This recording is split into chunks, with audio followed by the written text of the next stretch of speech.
हम सभी ने बचपन से ही आत्मा को लेकर बहुत सारी बातें सुनी हुई हैं और जैसे जैसे हम बड़े होते हैं हमारे मन में आत्मा को लेकर कई तरह की छवियाँ, कई तरह की कहानियाँ नया जन्म ले लेती हैं। ऐसे में आत्मा की सच्चाई क्या है हम नहीं जान पाते, पर इस चैनल का उद्देश्य है आप तक आत्मा की सच्चाई को लेकर आना। तो आज हम एक नए टॉपिक पर विस्तृत चर्चा इस चैनल पे करने जा रहे हैं, जो है हु इज़ स्पिरिट गाइड, यानी कि स्पिरिट गाइड कौन होता है।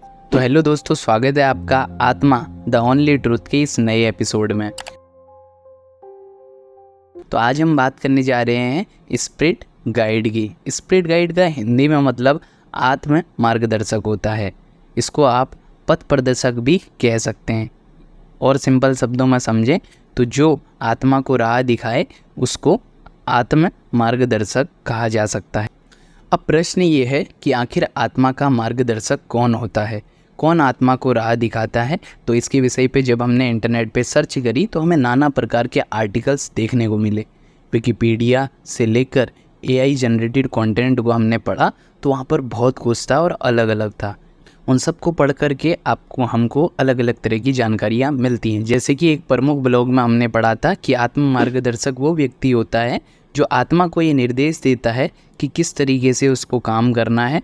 व्यक्ति के पैदा होने के बाद कब से वो आत्मा किस तरीके से काम करेगी, ये सारी जानकारियाँ कहा गया था। उसी को मेंटर भी बोलते हैं, उसी को गुरु भी कह दिया जाता है, इत्यादि इत्यादि। तो उन सारी जानकारियों को अगर आप पढ़ेंगे, अलग अलग लोगों की अलग अलग राय सुनेंगे, तो हो सकता है भ्रमित हो सकते हैं। अब सवाल ये है कि आत्मा क्या है और आत्मा का मार्गदर्शक कौन हो सकता है, ये कैसे जानें। ये समझने का सबसे आसान तरीका है शास्त्रों को पढ़ना, क्योंकि शास्त्र ही वो माध्यम है जहाँ से आत्मा की पहली बार बात की गई थी। शास्त्रों को पढ़ेंगे, समझेंगे तो आपको मालूम होगा आखिर आत्मा है क्या। एक बार आप जान गए आत्मा क्या है तो आपको यह भी मालूम हो जाएगा कि आत्मा का मार्गदर्शक कौन हो सकता है, कौन नहीं, यानी कि आत्मा को राह कौन दिखा सकता है। तो हम विभिन्न शास्त्रों को पढ़ते हैं, खासकर उपनिषदों को पढ़ते हैं, तो हमें ये ज्ञात होता है कि आत्मा के बारे में वहाँ जो कुछ लिखा हुआ है वो और श्रीमद् भगवद गीता में जो लिखा है वो आपस में मेल खाता है। यानी कि उन दोनों ही शास्त्रों में आत्मा को लेकर जो बात कही गई है वो एक समान है। और आपकी जानकारी के लिए बताना चाहेंगे, उपनिषद कोई छोटे मोटे शास्त्र नहीं है, ये कोई कपोल कल्पना नहीं है। अगर आप स्वयं को हिंदू बोलते हैं तो सनातन धर्म के शीर्षतम ग्रंथ हैं उपनिषद, और उपनिषदों में ही जो ज्ञान मौजूद है वो है भगवद गीता में। तो भगवद गीता और उपनिषद दोनों इस बात की पुष्टि करते हैं कि आत्मा क्या है क्या नहीं। तो अगर हम श्रीमद् भगवद गीता में आत्मा के बारे में पढ़ते हैं तो हमें पता चलता है आत्मा वो है जो अजन्मा है, नित्य है, अविनाशी है, जिसको न मिटाया जा सकता न जिसको जलाया जा सकता। और उपनिषदों को पढ़ें तो उसी आत्मा को कहा गया है कि वो निर्विकार है, निर्गुण है। तो अलग अलग तरीक़ों से उपनिषदों में ऋषियों ने ये समझाने की कोशिश की है कि आत्मा वो है जिसका न कोई रंग है, रूप है, न आकार है।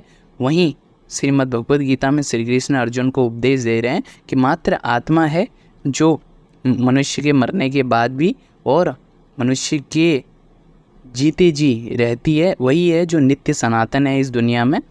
तो सीधा सीधा ऋषि और श्री कृष्ण हमें समझा रहे हैं कि आत्मा माने सत्य, मात्र सच्चाई है जिसका कोई आकार नहीं, रंग नहीं, रूप नहीं होता, लेकिन वो मनुष्य के मरने से पहले भी, उसके बाद भी और हमेशा जो उपलब्ध रहती है।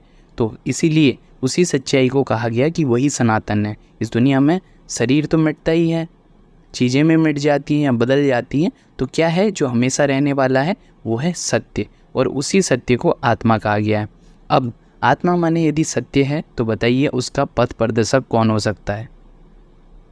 इंसान का कोई पथ प्रदर्शक हो सकता है ना, इंसान को कोई राह दिखा सकता है, मन को कोई राह दिखा सकता है, क्योंकि मन है और यही मन तो अज्ञानी होता है ना, यही नासमझ होता है, यही भूला भटका होता है। इसलिए ये मन शिक्षित हो जाए, हमारा मन सही क्या है गलत क्या है की पहचान करे, इसलिए हमें शिक्षा दी जाती है। तो शिक्षा किसके लिए है? मन के लिए। तो पथ प्रदर्शक किसका हो सकता है? मन का हो सकता है। इसलिए मन को गुरु चाहिए होता है ताकि वो सच्चाई तक पहुंच सके। तो मन को आत्मा चाहिए, आत्मा को कोई पथ प्रदर्शक नहीं चाहिए। आत्मा स्वयं में पूर्ण है। उपनिषदों को पढ़ेंगे तो वहाँ आत्मा के बारे में लिखा गया है कि आत्मा स्वयं में पूर्ण है। थोड़ा सा आप विचार करें, मात्र सत्य ही है जो पूर्ण है। बाकी सब कुछ इस दुनिया में जो है वो अविभाज्य है, वो बांटा गया है, आपस में बटा हुआ है, विभाजित है, खंडित है और मानव के मन की रचना है, मन की रचना है। तो हम इन बड़ी बड़ी बातों में ना भी जाएं, सीधा मोटा मोटा ये समझ ले कि आत्मा माने सत्य। उपनिषद हमारे धर्म ग्रंथ हमें सिखाते हैं आत्मा माने सत्य, और सच्चाई का कोई पथ प्रदर्शक नहीं हो सकता। मन को कोई राह दिखा सकता है ना, सच्चाई को राह कौन दिखाएगा? सच्चाई तो इंसान को, मन को राह दिखाती है। तो आत्मा का कोई पथ प्रदर्शक नहीं हो सकता। तो ये सवाल कि स्पिरिट गाइड कौन होता है, ये प्रश्न अपने आप में ही व्यर्थ है। बल्कि सवाल ये होना चाहिए कि मन का पथ प्रदर्शक कौन हो सकता है, कौन है जो मन को सही राह दिखा सकता है, उसकी बात होनी चाहिए। क्योंकि दुख भी किसको है? मन को। तो एक सही राह मन को जो व्यक्ति दिखा देगा वही इसका पथ प्रदर्शक कहलाएगा। बहरहाल इस वीडियो को देखने के बाद आपके मन में आत्मा को लेकर अभी भी कोई प्रश्न बचा है तो आप हमारे चैनल के कई सारे वीडियोस देख सकते हैं।